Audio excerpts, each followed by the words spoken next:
If you're like me and been non-stop grinding out the looting, rather than that shooting of Outpost Infinity Siege, looking for all these base materials to make your death fridge on wheels just that tiny bit better, you'll know just how time consuming this can be. And while it is an intentional gameplay loop, let's be honest, sometimes we'd rather be making an outpost or enjoying the mayhem of that final extract than just mindlessly walking around levels looking for a little bit of loot. Now in this video I'll discuss my current favourite go-to method for farming base materials, while also giving some nice benefits to research projects and expeditions your team may have been sent out on. And while I am still on the hunt for better methods, it will take some beating to get past this one and be so readily available to the majority of the player base. So if that all sounds good to you, let's get to it. So before we start, there are a couple of ground rules to cover in this method, notably what we're looking for and what levels we intend to play. Now loot wise, this is absolutely perfect for your lower level mats and can also grant XEN mods and gear to go along with it. If you are primarily looking for legendary loot to make turrets and such, then this method won't be so much of use to you, as you'll be better off looking for them manually and in higher tier zones than we'll be heading into in this video. That said, you still can get some purples in with this method, it's just a case of tailoring it to your time frame and how simple you want to keep it. Now as for levels I'd recommend to play when doing this method, these will only be suggested due to the extra benefits they offer for playing, whether this is chances at higher tier loot, or offering extras like additional energy to push further into a run, or even places with a high chance at XEN loot. Of course, this is all my opinion, so please feel free to take my recommendations with a pinch of salt. This method will talk my most efficient method, but it can be made longer or shorter if you prefer, so feel free to amend your runs to how you want to play. But enough about that, you're here for the method, so let's start talking logistics. First off, we need to talk levels. In Outpost we get a bunch of levels to choose from, with various difficulties inside, almost like subsections. Now for this method we need to choose Woodland, and inside of that we need to go for difficulty 3. Now don't worry too much about the difficulty if you've struggled with it before, as I will talk some tips to help make that final extract just a little bit easier for you. With the setting off, it's about here that I should point out this method gets a little bit easier if you have energy to around about at least between 300 to 320 and resources over the 400 mark. The full method of this will require us to bounce between all locations in a run, needing the best part of all this energy and even more in some cases, which we can offset with a couple of techniques. Now as for the resources side of things, this will help you with the energy side of things, but also assist on that final wave, allowing us to store up some ready for deploying with some nice backup with us.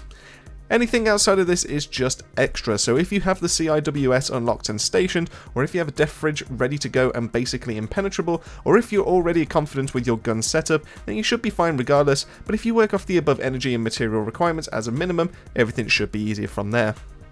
Now onto the general plan here. We want to use and abuse that lovely bypass or auto loot mechanic here with skipping locations, saving us a bunch of time in the long run, but still giving us a chunk of loot to go with it, ready for us to extract and use with the base construction.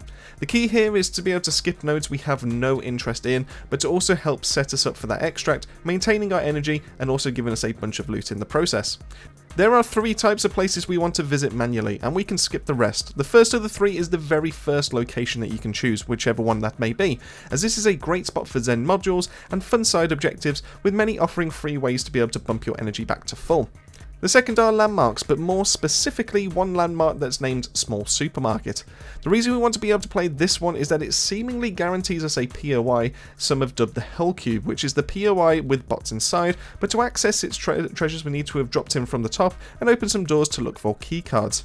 With this POI, we'll want to be able to keep an eye out for the THI keycard, granting us some nice bonuses ready for that final extract.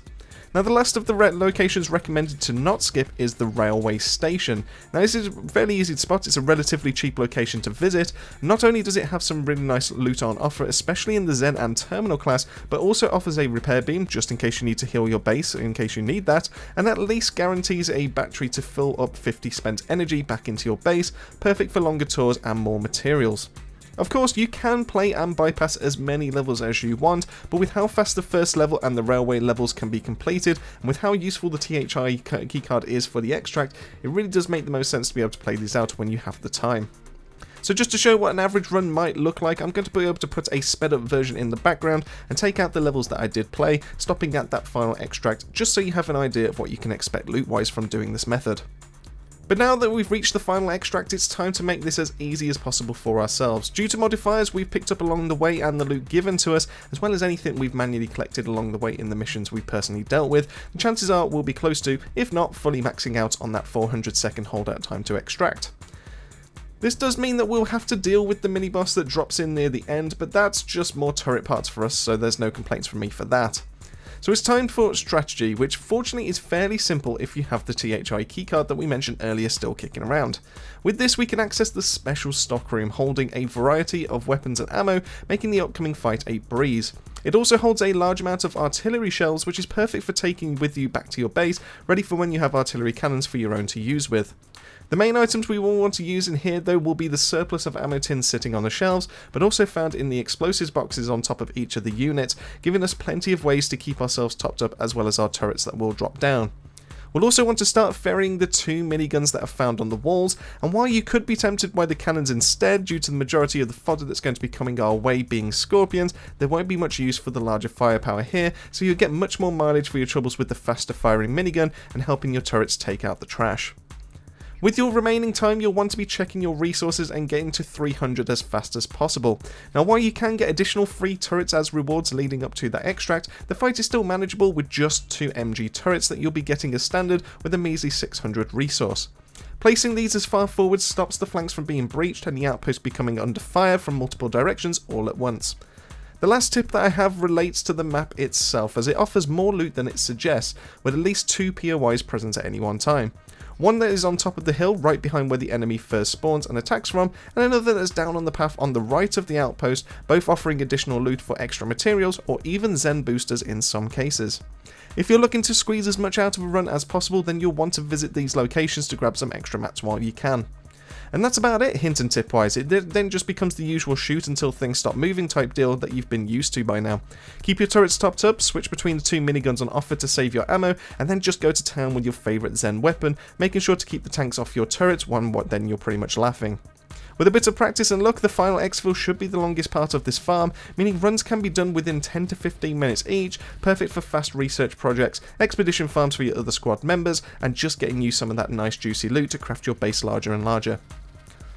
And with that, it pretty much wraps it up on the fast and easy early game farm. Of course, this won't necessarily help those into the end game due to the materials that they need to progress, so if I can find a similar farm for better materials, I'll be sure to do an updated version of this guide and bring it out to you. But this is the part where I want to hear from yourselves. Whereabouts in Outpost Infinity Siege are you currently? Do you have a current go-to farm method just like myself? And why is it that I just cannot find that cataphract hangar blueprint to save my life? Let me know all that and more down below. Thank you for making your way to the end of the video. If you did enjoy this, it really would mean the world to drop that like and subscribe. I've got a lot being worked on in the pipeline for Outpost, so if you want to find your way back, that's definitely the easiest way to do so. And as I always say, keep yourself safe, keep yourselves well, and I'll see you all on the next video.